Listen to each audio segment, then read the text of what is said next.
Nate Diaz believes he would have led Nate Diaz to victory over Conor McGregor. Sports News Online. Nate Diaz wasn't allowed to corner Nate Diaz in his rematch with Conor McGregor, and the former UFC title contender believes it may have cost his brother the fight.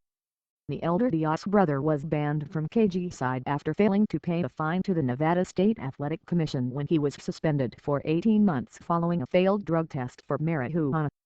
Now Diaz says his absence may have been the difference in his brother getting a victory rather than leaving the Octagon that night with a majority decision loss to McGregor. "It's just like 1 inch.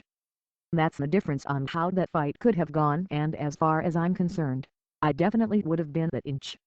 They just wanted to keep me out of there. It would have definitely helped him out a lot," Diaz told the Opie Show this week. "I was seeing things in that fight that I would have called and told him. Like I was seeing things that he wasn't seeing, cause I do these things and I know how they work out for me. It's kind of like the formula. It's like this is what you do.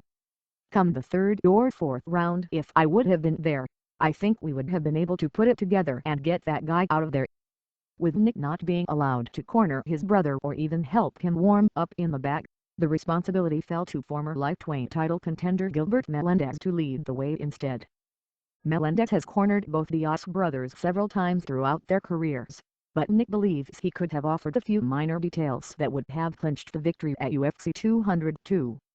"The thing is, Gilbert Melendez is there, and the thing about Melendez, he's great. He's really smart. He knows what he's looking at, but they're training partners, so they're kind of opposites stylistically, cause he's more of a wrestler. He goes on top. So the things that Gilbert would tell him to do is more of what Gilbert would do. Like what I would tell him to do is more of what he would do," Diaz said. "I'm not saying that it wasn't helping having Gilbert there telling him to do the wrong stuff. Gilbert wasn't necessarily telling him to do the wrong stuff, he just wasn't seeing the things that I was seeing. That was kind of rough. It's tough enough to watch the fight and I'm being there watching on TV and can't do anything.